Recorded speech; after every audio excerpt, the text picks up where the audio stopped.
Yo, what is up, home skillets? Hey guys, we are checking in with some weekly tarot tips. That's what's up.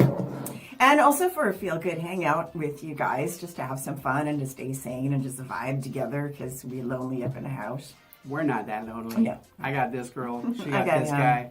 We're good. So for those of you who are just getting to know us, I'm Heather. and I'm David. From Zen Rose Garden. Home of Zen Academy. We built Zen Rose Garden in 2008 to help people through some of the hardest traumas and emotional upsets of life. So we're bringing you some feel-good and support up in here. Now, we do have a quick offer at the end for those of you who want more.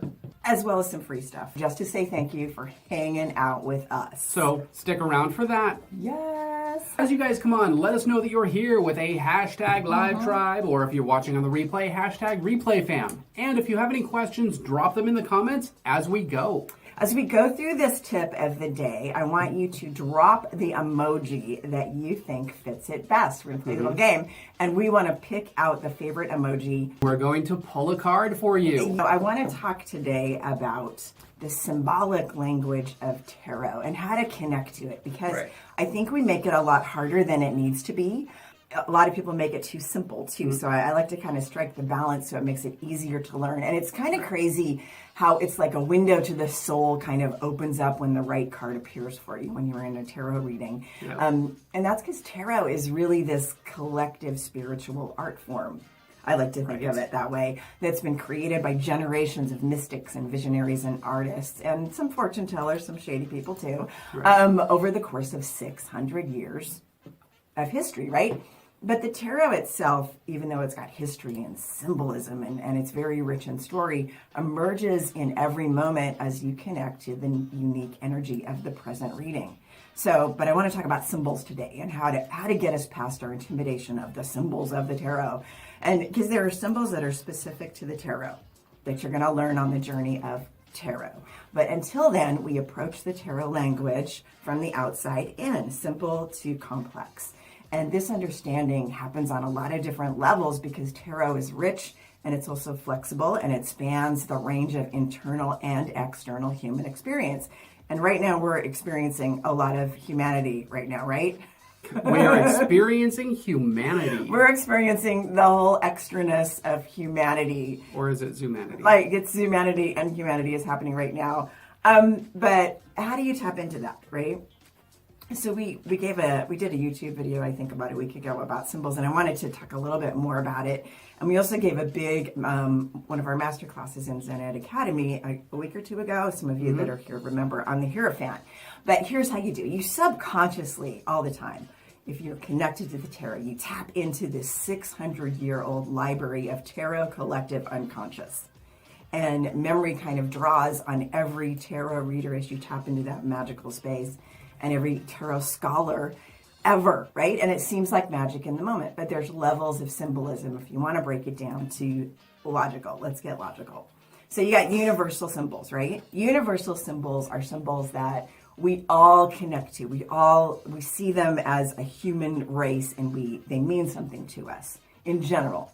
And then you've got cultural symbols that maybe you're part of a specific culture, like a religious group or an ethnic group or, a book club, some cultural symbol where you have a symbol that you've all agreed on. It means this thing. So when you see that symbol in the tarot, it means that to you in a specific moment. And then you've got personal symbols that kind of connect to you on your personal level as a person. Like personal level as a person, right? You see a teddy bear and it triggers something for you only, and that's your personal symbol. And I think when I read, and there's the one last symbol I'm going to talk about in a second that's specific to tarot only, and that's the one that's important once you start learning tarot as a tarot scholar, tarot nerd, whatever you want. But here's the problem I see with how a lot of people teach. It's that they teach this sort of general symbol, like just throw anything in you want, instead of really understanding how the symbols work as a whole. And I think you got to learn about how the symbols work as a unit, all these different layers of symbols, and learn the real symbols of the tarot. Now, it takes years and years to kind of integrate that. So that's why you have to be fluid. But I think sometimes when we get rigid with just insert this thing here, you lose sort of the richness. I'm going to give you an example. So the fixed symbols of the tarot are symbols in the tarot that have a story. It's particular to the tarot. It's very particular. Very particular to the tarot. And they mean a certain thing. And they're ancient. And they are drawn in different tarot cards over time. And we talked about the card, the Hierophant. We gave a masterclass on the Hierophant a couple weeks ago in Zen Academy. And I want to use that as a symbol. So here's I'm going to have my lovely assistant hold the Hierophant up. So the Hierophant is typically called the Pope card. And if you'll notice on his little thing he's sitting on, I don't know if you can see it, but there's two little crossed keys that are sitting at his feet. And those keys can have a personal meaning for you. Like, okay, those keys open a door. They mean freedom. Those keys to me mean get the keys to the kingdom. They can mean all sorts of things to you. King of the castle. Yeah, they can mean all sorts of things to you personally, culturally, globally, until you learn what they really mean. The crossed keys in the Hierophant mean you have this person has the authority to talk about God, to talk about divinity, to talk about spiritual things. Let's talk about it. He's not like God himself. He's not the power himself, but he's been given the authority to talk about it and to even ordain people to a ministry of some sort. You know that it's saying this guy has the authority. And you'll see this symbol in ancient art on different things. So now if you're going through a museum or something, or you're cruising the internet on ancient Sumerian sculpture. Cruising the internet. I see this little key symbol in some of the art of Europe, Egypt, Europe too, in ancient Sumeria, in the Middle East, all these places you might see that key symbol. And you'll know what it means because now I just told you. But until then, it's going to mean something different to you. Right. So when you get a different deck, it's really fun for me when I get a new deck, because once you get hooked, you collect tarot cards, right? Right. Right? Right. Anybody here a collector of tarot cards? You're going to see part of my collection in and just Nima's a got a second. question. She says, what does the red bald men mean? What red bald man? The bald men. Oh, those are his dudes. His dudes. Those are little, like, priests. Those are like acolytes, priests. He's basically blessing them, teaching them, ordaining them. They're like ministers. Like, you got the Pope and then you got the cardinals, right? And he's passing on the knowledge. Right, those are basically his. The Pope's authority might be blurry sometimes too. Those are nice one, yes, Cheryl. yeah. Let me just feature that one. So you could call these the Popettes. They're kind of like the Popettes, right? Puppet. They do. They're the Popettes. Popettes. Oh boy. So I like to compare different cards with the symbols. So I'm going to show you some ones I think that are okay, and the ones that I think kind of the person really didn't get the whole meaning of the card when they designed it. I'll show you one of my favorites right now. It's from the Santa Muerte deck, and it is the Hierophant from that deck. Now, okay, here's the fun. He's got a Ouija board, okay? There's no keys actually anywhere on this card. You can look around, there aren't any keys, but you can tell that the artist of it really got what the card means. So even though there aren't keys specifically drawn anywhere on the card, the artist really understood the meaning of it. So if you, as a tarot scholar or a tarot studier or whatever you call it, student, that's the word I'm looking for. Studier?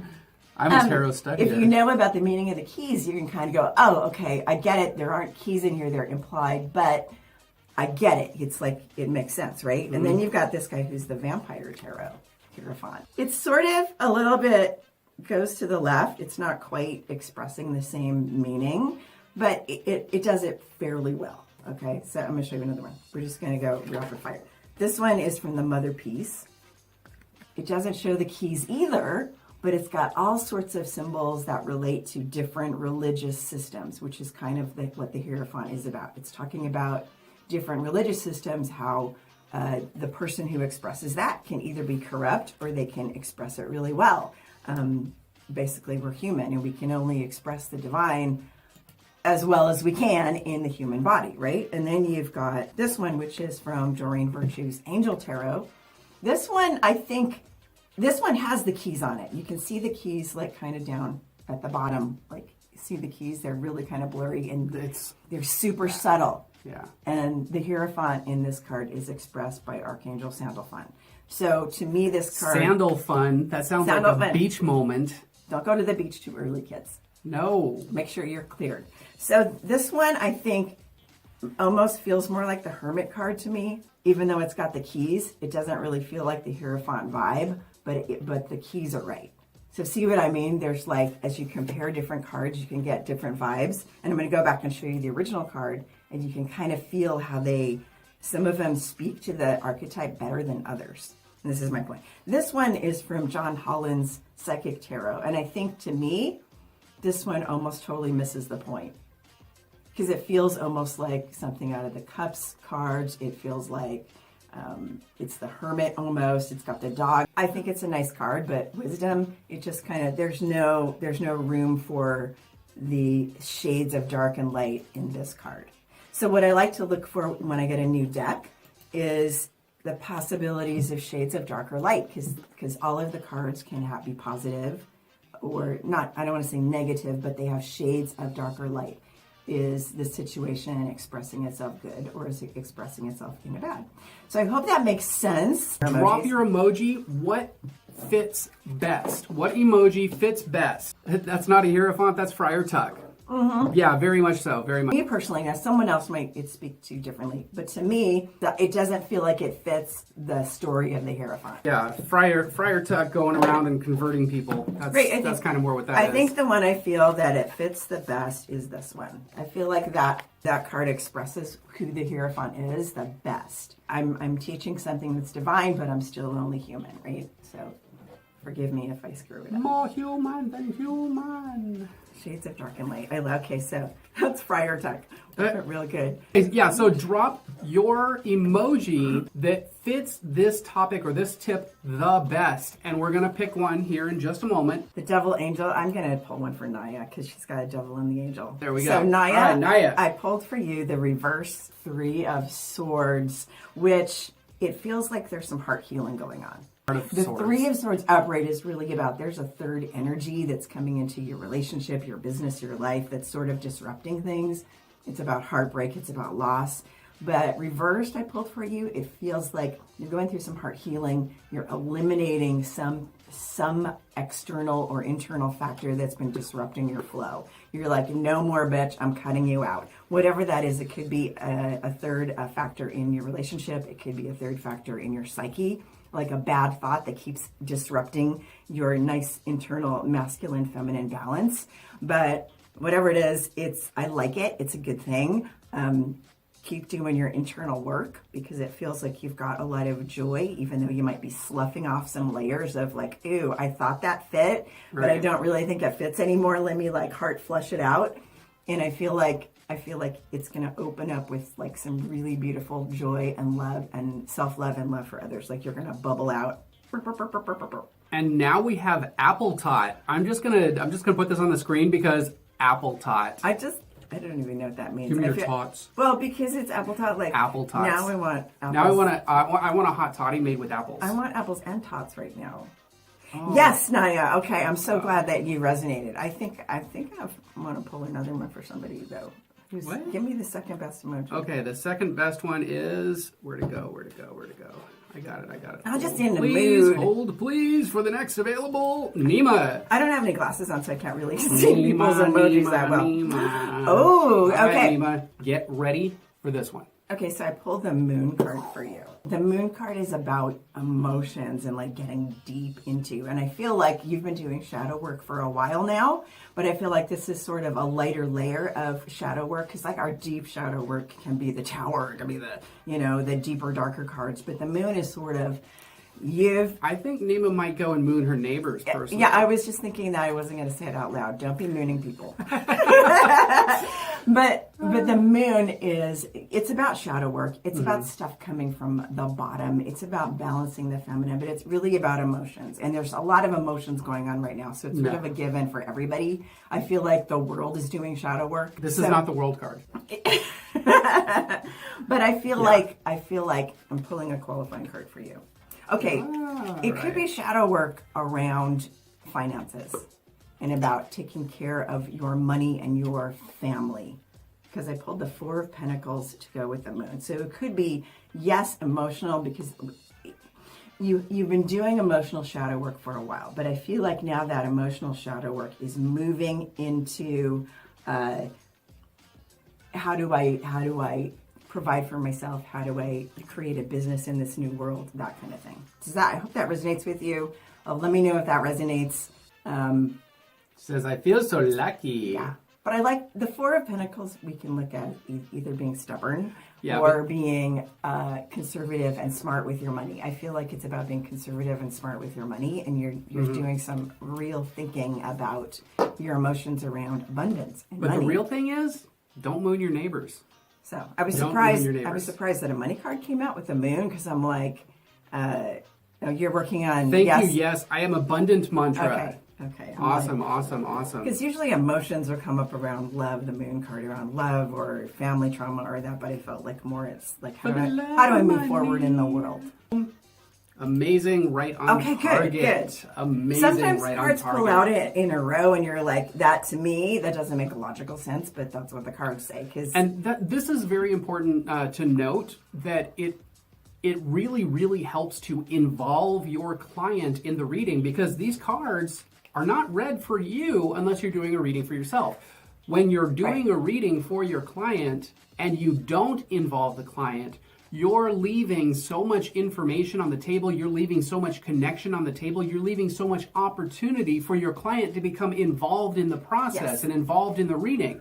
So when you do involve your client, the readings become so much better. I'm getting chills on my arms. When we try to be a magic 8-ball, right, as tarot readers, And be the one with the message. We can really get in our own way because we lose our humility around it. And And the fun, I think. And the fun, because for me, when I started tarot read, even if it's like I'm in a coffee shop or pulling something, or I just at a party, you want to stay connected to your client. And I think some tarot readers like disconnect and get into their magic 8-ball space, and they're like, I'm going to give you the divination, when really you need to stay connected to your client. So as I was pulling the moon card, I'm going to give you kind of an example. I pulled the moon card for Nima, and it was like, because I'm all about teaching. I'm not here to read all your cards, but I love reading cards. When I pulled the moon, I was like, okay, this is what it typically means, but I'm feeling kind of this push-pull. Like, that feels like I need to pull a qualifying card. Like with Naya's, it was like, oh, I got you, girl. But with the moon, I'm like, let me pull a clarifier, because I feel like there's something more. It's not quite the whole picture. Right. So I hope that makes sense. And again, even with the moon card and the Pentacles card, it was like, okay, but what does that mean to you? Right. And once Nima clicked in, it was like, oh, okay, now to us it made a lot more sense what we were pulling, and we got more information from the cards because we involved Nima. Well, involving your client's energy is so important, and I think one of the things that's so important for you as a reader, as you're learning, is to not be intimidated by that energy. Because we can feel all sorts of things when we connect to a client, like fear. We can feel their distress. Face it, clients come to you for reading when they're in distress. So you need to like put your boundaries up for yourself. Not my boundaries with their negative energy, but you need to put your shit out the door and connect in a very compassionate, neutral way. Open way. Okay? Apple Tot, you know what? Just because you posted this, we're going to pull a card for you as well. Apple Tot says, I feel enlightened just hearing you guys. And I put that on the screen. So the card that you got was the Temperance. I love the Temperance card. Sometimes we look at this sometimes negatively as a compromise. And sometimes even with a positive card, I'm going to put my bunny ears quote, sometimes we feel like it can be negative. Like sometimes you can see this card as I have to compromise my truth. Or integrity or whatever. But really the Temperance card is about a lovely compromise. I like to call this the turning water into wine card, because it sort of has that I'm turning water into wine and balancing. I'm moving. I'm keeping the water moving from one thing to another. Which creates life. Right. So instead of stagnation. You're aerating the water. So it's really about, Temperance is about finding a balance within yourself, but not balance in the way that you normally think. I got to do my yoga. I got to do all these things. Right. I think for you, it's about balancing the compromises within yourself so that you have, it's not about sacrifice. Temperance is not about sacrifice. It's about balancing what is necessary that you need to do, balancing it with something lovely you enjoy to do, and not getting into extremes. So Temperance is about avoiding extremes which is a really smart thing for us to do right now with what's going on in the world in general, is to not go to these two extremes that the world is going into. Look at yourself, go within, balance the energies within you, and then let that go out into the world in the beautiful way it's going to once the world kind of goes back to normal. The Temperance card for you, I feel, is about finding those things inside of yourself that are tipping the teeter-totter too far to one side, and getting rid of those and replacing them with something that balances that teeter-totter. We want to take a quick moment to quickly tell you about the offer that we talked about before to join our online community where our Zen heads hang out and where we, as of a couple years ago, teach all of our courses, including our comprehensive tarot course. So Zen Ed Academy is a fully operational healing center that fits in the palm of your hand, and it didn't just happen overnight. We have put all of our education and Good Mojo into growing it for a while now. You want in, we made it easy to access not just one class, but over 21 seriously deep, PhD-backed courses to binge on to your heart's content. Plus all the lifetime replays. All of them. And amazing weekly practices. Check that out in the description. Since you guys have watched this far, be sure to check out the goodies we've got for you. There's a link in the description below. And spank that bell way up there to turn notifications on. So you're the first to know when we drop a new video. Or go live. And we know that time is a valuable and precious resource, and the fact that you guys have chosen to spend that with us, we absolutely honor and appreciate that. But most importantly, that you are here to level up your life, your mind, and your skills and take everything to a completely new level. We honor and appreciate that even more. Thank you guys for watching, and we'll see you in the next video.